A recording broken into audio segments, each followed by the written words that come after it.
Screening as part of the Melbourne Documentary Film Festival in July is a film called Belly of the Beast, a Torquay Story. And it's my great pleasure to be speaking to the director of the film, John Teague. John, welcome to Movie Metropolis. Thank you very much, Peter. Great to be on the show. I just clarified that I co-directed with my good friend Max Miller. Yes, I noticed that. That's fine. All right. Now, this is quite a comprehensive look at Torquay, the surfing community, etc.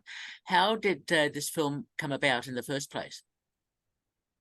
I just got back from America where I'd finished producing and doing a bit of acting in another feature film that I spearheaded called Broken Ghost. And I was looking for a story that would keep me at home. I didn't want to go back to America. And I was talking to a friend of mine at the surf, and he was riding a very old surfboard. And we were talking about the surfboard and the origins of it.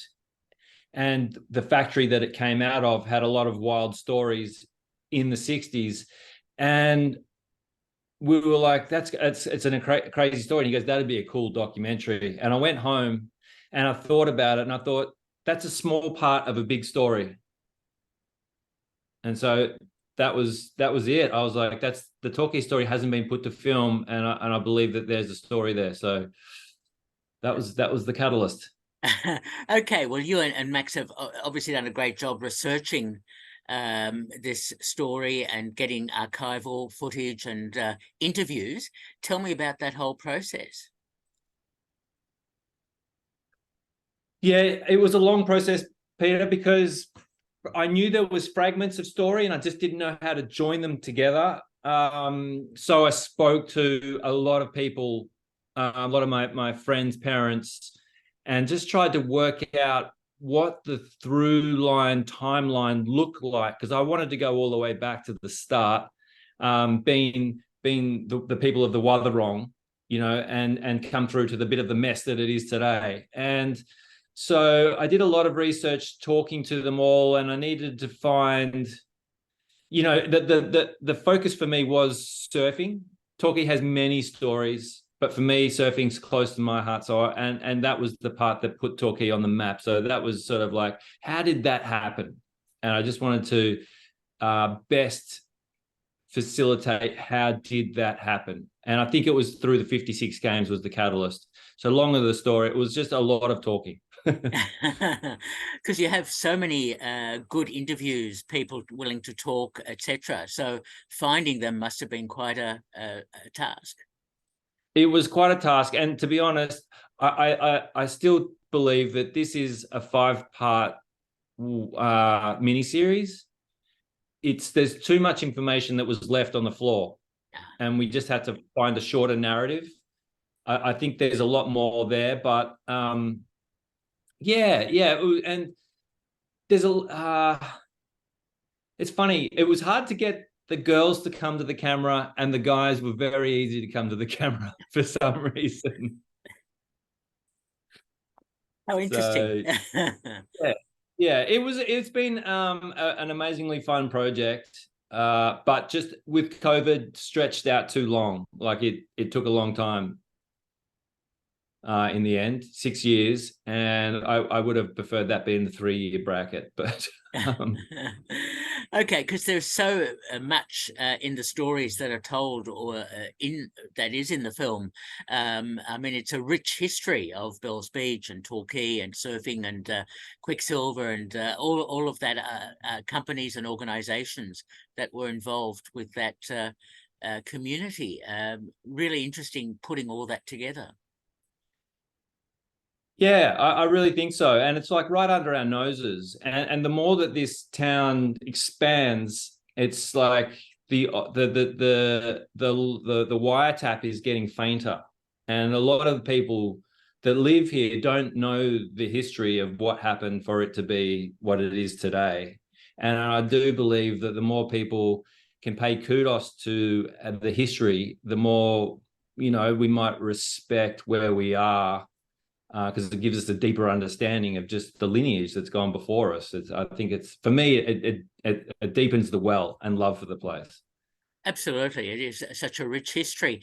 So tell me about your process working with your co-director, with Max, about what you filmed, how you filmed it, and all of that. So working with Max is great because Max and I have worked together on a few projects before this, and we have a good shorthand dialogue. And I kind of more rang Max as a sounding board for the idea.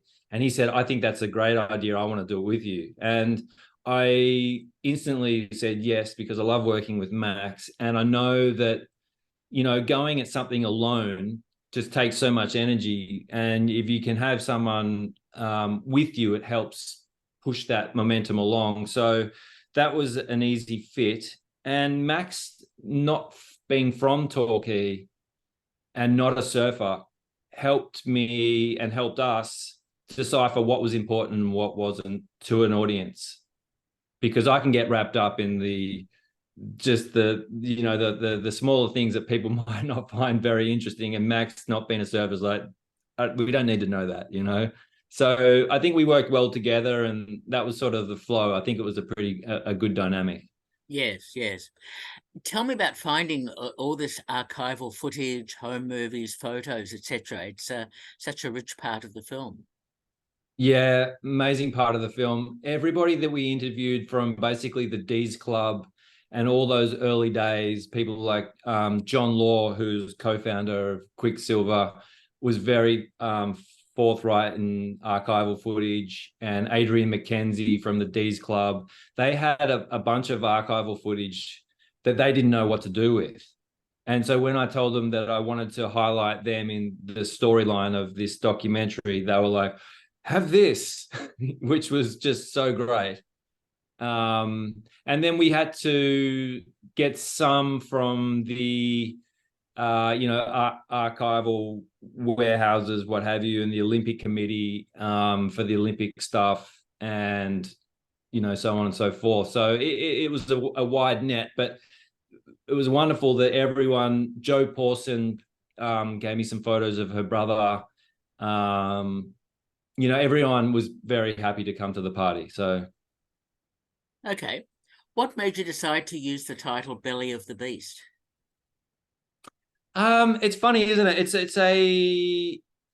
It was in me from the very beginning, and it's always a saying. I learned the saying. I never really knew what it was until I was at acting school in New York, and someone used it in terms of being in that school in the middle of everything and getting a good understanding of what's at the bottom of the pit. And I was like, oh, that's such a nice thing, because this city's a beast, this school's a beast, we're right inside in the middle of it all. And I wanted to essentially bring that image that I had in my mind into the framework of Torquay, because Torquay went on to have a global impact, and Bells Beach being the longest running surfing competition in the world, I believe it's a beast unto itself.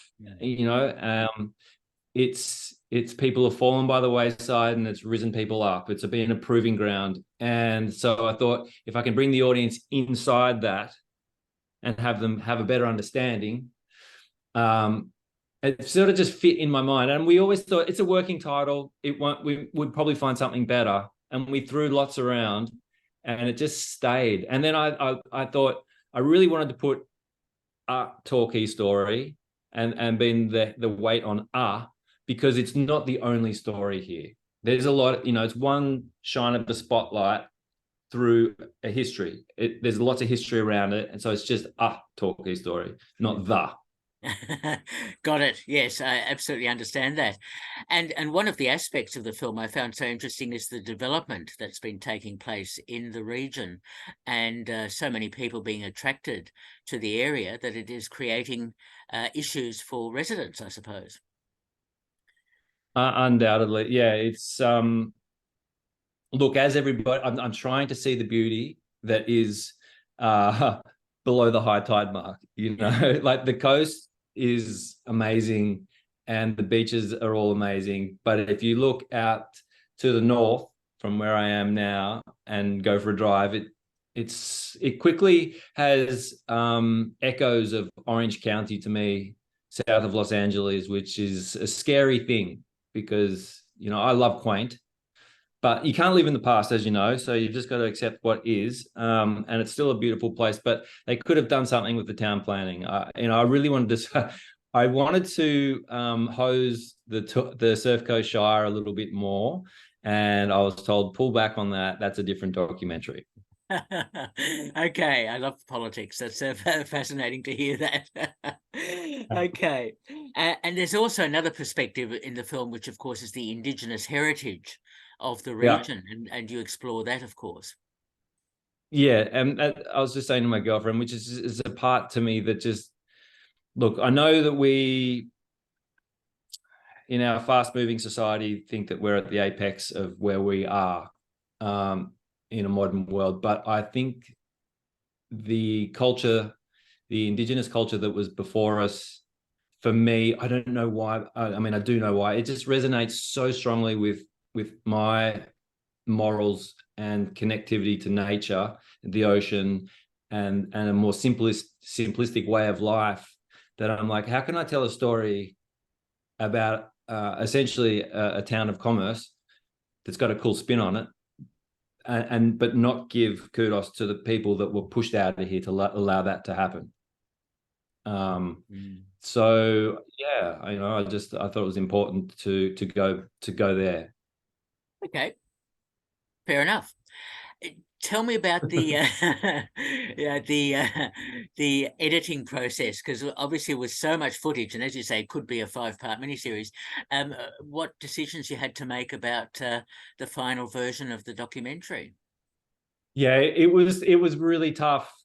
Peter Bennett, our editor, did an absolutely amazing job, and was fundamental on the film being the film that is today. And it was very difficult. There were some people that were left out of it that, look, this is where it becomes a collaborative. And so, you know, I was so married to the story, yet Peter and Max, we all had different ideas, and we had to come to an agreement that the movie needed to be 2 hours or less. And so we had to lose things, and it hurt a lot. It was a painful process, but the way that those guys presented information to me and got me across the line, we had to lose stuff. So, you know, but it was tough. It's like selling a car that you love. You know, it's hard to say goodbye to that old banger sometimes, but that's it was just so that was a long-winded answer to a short question, but it was just yeah, we just talked it out. Sure. What was important, what wasn't important, and I felt everything was important, so it was tough. Fully understand Yeah. that. So yeah, no, that's always quite a process. Now the But film will be I'm being told already that it's too long at 2 hours. it So, it is long, but then again, you have so much to tell, so I can sort of understand the length of the film, and so, and that's fine. I understand that. So tell me then about the rollout of the film, because it's screening in July as part of the Melbourne Documentary Film Festival. How else will this film be screened? honestly, have no idea. I've done a few private screenings for people who have been involved in friends and family, just to give it an audience. But I'm really hoping off the back of mid that it might give us a little bit of weight to maybe get a sales agent or a distributor on board, and look to offload it to one of the platforms. Or I don't know the life that it's going to have. Off the back of the last film I made, it was such a hodgepodge of bad decisions in the back end that I'm quite wary now of it, you know, the decision and who will be the right person to help move it to the next thing. But I am hoping that person or company will present themselves after that documentary, after the film festival. Yes, yes, exactly, and a lot of things do happen during and after the Melbourne Documentary Film Festival. So hopefully there'll be some action for you in terms of distribution and so on. Yeah, fingers crossed. Fingers crossed. Can I ask what your previous film was and the issues you had? Yeah, a film called Broken Ghosts, Ah, which, yeah, and it's available on Amazon Prime, iTunes, and Showtime in the States. Yeah, I don't want to go into it too much, but that film was to be made in New South Wales. It ended up being made in Montana in the US. And that was an amazing experience and amazing people on board. And the finished product, honestly, was better than what I probably would have made had I kept it at home and shot it in New South Wales. Alas, a sales agent in LA took that project and didn't care about it. And my partner in that made that decision, and I had my hands tied to some degree. And I didn't want, I don't want to say his name, to be the sales agent. And I knew he didn't care about the film. And so he made a terrible deal with Showtime, which then hamstrung any further deals with global, like Netflix got wind of it and they wanted the global rights, but they couldn't because it was tied up with Showtime, and then they let it pass. And a bunch of bad decisions early on, yeah, I think flawed the longer life of that film. And I really thought that film was, I love that film, and I thought it was going to have a bigger impact than what it did. So, and I believe that was bad decisions on the back end. okay. And it was a narrative. What was it about? It's about a family unit, daughter, father, mother, and the daughter is she has albinism. She's an albino, and she's getting bullied at school really heavily, social media bullying, and she's quite distraught. So the family move her to the country, a small country town, to give her a fresh start, and their relationship as well, a new life. So the movie starts with them entering the new homestead, new life, new everything. But as we know, you can't run away from your problems. And they also move into this beautiful homestead that they then start to think could be haunted. It's a psychological thriller. And I won't wreck the twist, but there is some sinister stuff going on, but it's not a ghost. Right. So Okay. it's a psychological thriller between the parents and the daughter, and some happenings in that town. Okay. Fair enough. So from there to the Torquay Story. So that's quite a good contrast. Yeah, totally. And are you planning other films at the moment? I am just hoping to push this out the door before I commit to the next project. I don't know that it'll be a documentary. I think I might go back to just a story-based, narrative-based journey. Being an actor first and foremost. I love to tell stories. I don't really mind the medium. And I like to help facilitate it. So I just am trusting that the next project will just come along. I don't have anything on the books at the moment. Okay, fair enough. And as you say, you're an actor. How have you enjoyed the process in the US, studying to be an actor and filmmaking and all that sort of thing? I loved it. I had 2 years at the Meisner School in New York, which was an amazing just an amazing time. I left that school really thinking I could do anything. And then life, then you're back into life. No one cares if you went to a school in New York, big deal. But the school was great, and I had a great time, and I learned a lot about myself and the craft. And then I had an opportunity in LA where I worked for a producer for Origin Entertainment, who said he'd teach me about the business of filmmaking in the back end. So that was a great opportunity as well. I sat in his office for nearly 3 years. So yeah, I loved my time in America. I learned a lot. I feel like I grew a lot as just as a human, just shaped, always been shaped. You don't stop, really, do you? Certainly never stop learning. I understand that. Look, Yeah. John, congratulations on Belly of the Beast, a Torquay Story, screening as part of the Melbourne Documentary Film Festival. And we've been speaking to the co-director of the film, John Teague. Thanks so much for talking with me. Peter, thank you so much for talking to me. All the best then. Bye-bye. Ciao, ciao.